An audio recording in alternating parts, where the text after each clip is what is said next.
আমি একটি ব্রিজের উপরে, ব্রিজটির নাম সিলেটদহ ব্রিজ। তো এই ব্রিজটি মাতামুহুরী নদীর উপরে। তো সামনে যে নদীর চরে যে সমস্ত সবুজ ফসলের মতো দেখা যাচ্ছে, এগুলো তামাক। তো আজ থেকে প্রায় 3-4 মাস আগে এগুলোকে এই সমস্ত জায়গাতে রোপণ করা হয়েছিল। বর্তমানে এগুলো এখন তুলে ফেলার সময় এসে গেছে। আমি যদি ডানে দেখাই তাহলে একই অবস্থা। ডানে এরকম দেখায় নদীর তীরবর্তী যে সমস্ত অঞ্চল আছে সে সমস্ত অঞ্চলে শুধুমাত্র তামাক চাষ করা হয়েছে, এবং পার্বত্য অঞ্চলে এই তামাক চাষ একটা অতি লাভজনক একটি অর্থকরী ফসল। তো এখন আমরা নিচে যাই একটু দেখব। আমি নিচে আসলাম, উপরেই সেতুটা। তো এখানে তামাক তোলার মতো অবস্থায় চলে এসেছে। তো এগুলো এখন কিছুদিনের মধ্যে তুলে ফেলা হবে। আমি ঢাকায় যাব, যার কারণে ভিডিওটা করে যাচ্ছি। আস্তে আস্তে হয়তো এই সমস্ত যে তামাকের ক্ষেত আছে এগুলো শূন্য হয়ে যাবে।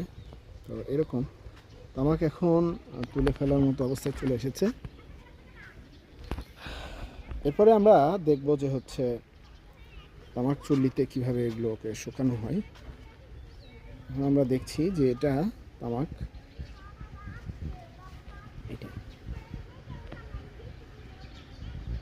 তামাক এখন পুষ্ট অবস্থায় চলে এসেছে। দূরে দেখা যাচ্ছে পাহাড়ের শ্রেণী। পাহাড়ের এই প্রাকৃতিক সৌন্দর্য, সেই সাথে এরকম উর্বর ভূমিতে তামাক চাষ বেদনাদায়ক হলেও স্থানীয় মানুষের আর্থিক স্বাবলম্বিতার ক্ষেত্রে তামাক একটি গুরুত্বপূর্ণ ভূমিকা পালন করে।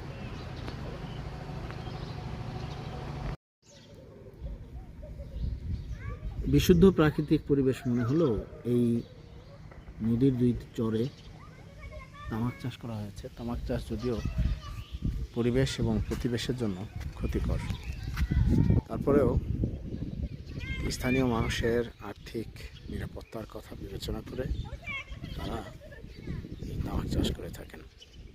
আমরা উপরে যাব। তো তামাক এখন সংগ্রহ করা হচ্ছে। এগুলো একটা নির্দিষ্ট প্রক্রিয়ার মাধ্যমে এগুলোকে এইভাবে বেঁধে রাখা হয়।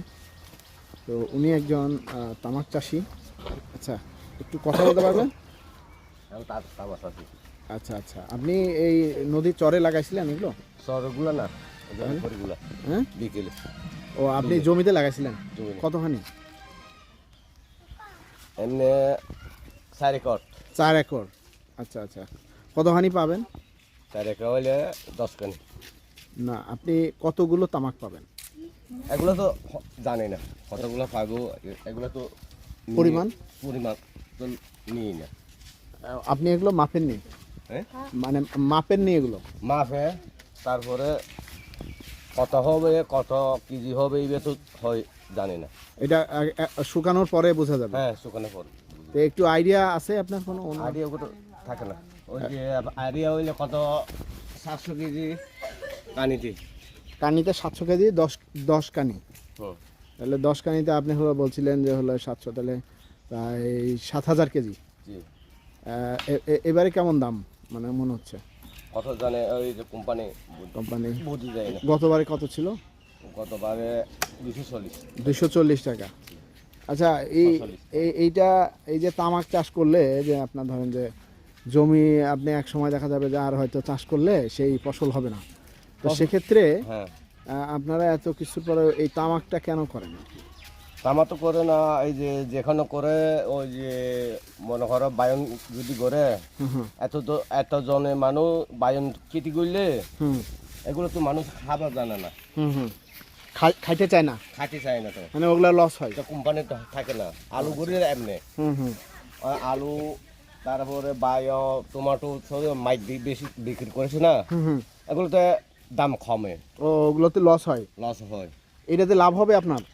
তারা লাভ হবে না, তাহলে অনুমতি বুঝে যায় কি কেজি বোতে 240 টাকা 46 টাকা পায়। এ কারণে মানে লাভ হয়? লাভ না, লাভ হবে না হবে জানি না। মানে আপনার লাভ হবে তো? লাভ হবে জানি না তো। এগুলো তো ওই যে লোক কারণে হুম হুম করে, এগুলো তো এমনি লাভ হয় না, লোক কারণে করে।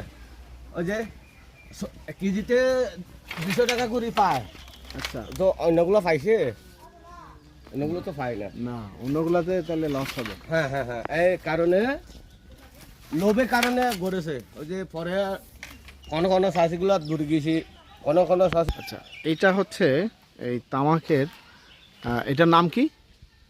সিলিটুর না, ওই যিনি ঘরটার নাম কি? ওই যে টুনদুল, হ্যাঁ, টুনদুল, উনুন, টুনদুল, টুনদুল, তুন্দুল, এর মধ্যে হলো আপনার টুনদুল হইল কি ওইগুলা তামাক পুরানে, চুল্লি, তামাক চুল্লি। পুরানে ঘর।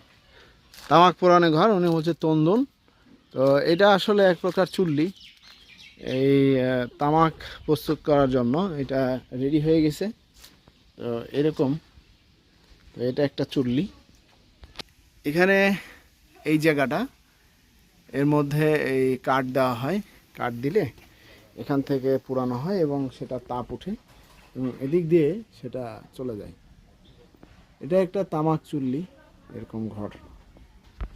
আর এখানে তামাকের পাতাগুলো শুকাতে দেওয়া হয়েছে। এটা শুকানোর পরে, কিছুটা শুকানোর পরে এই তামাকের ঘরের যে চুল্লি আছে, এই চুল্লিতে এই যে ইতিমধ্যে উপরে এগুলো রাখা আছে, তো আমি একটু দেখাই। ভিতরে এরকম রাখা আছে, নিচ থেকে এই ধোঁয়া দেওয়া হয়। ভিতরটা এরকম, নিচ থেকে ধোঁয়া দেওয়া হয়, তাপ দেওয়া হয় এবং এগুলো শুকিয়ে তামাকে পরিণত হয়ে যাবে। এটাকে বলা হয় তামাক চুল্লি। এখানেই এক সময় এই তামাকগুলো যে আমরা দেখে থাকি যে সেবন করার যে অবস্থায় আসে, তো এখান থেকেই চলে আসবে। আমি এই উপরে উঠেছিলাম, দিয়ে ওই জায়গা দিয়ে আমি দেখালাম জিনিসটা। এটাই সেই তামাক চুল্লির ঘরটা, যার ভিতরে ওই যে তামাকগুলো দেখালাম। আর পাশে এরকম করে তামাক শুকাতে দেওয়া হচ্ছে, রেডি করা হচ্ছে। আর হালকা ওই পানি যেটা আছে সেটা বেরিয়ে গেলে তারপর ওটাকে ভিতরে ওই যে ওই জায়গাটাতে ওই ভিতরে সাজানো হবে এবং সেখান থেকে এগুলোকে নিচ থেকে যে তাপ দেওয়া হবে এবং যে ধোঁয়া বের হবে সেটা দিয়ে এই এক পর্যায়ে এটা হচ্ছে তামাক সেবনের পর্যায়ে চলে আসবে। এগুলো তামাকের স্তূপ। এখানেও আছে, এখানে প্রস্তুত করা হচ্ছে, এরপরে শুকাতে দেওয়া হবে এবং তারপরে ওই সেই তামাকের চুল্লিটা ওখানে শুকানো হবে।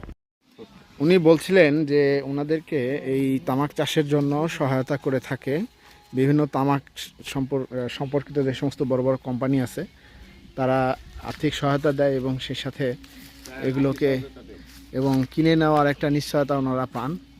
আসলে ওনারা ব্যস্ত সময় পার করছেন এই মুহূর্তে তামাক চাষকে নিয়ে।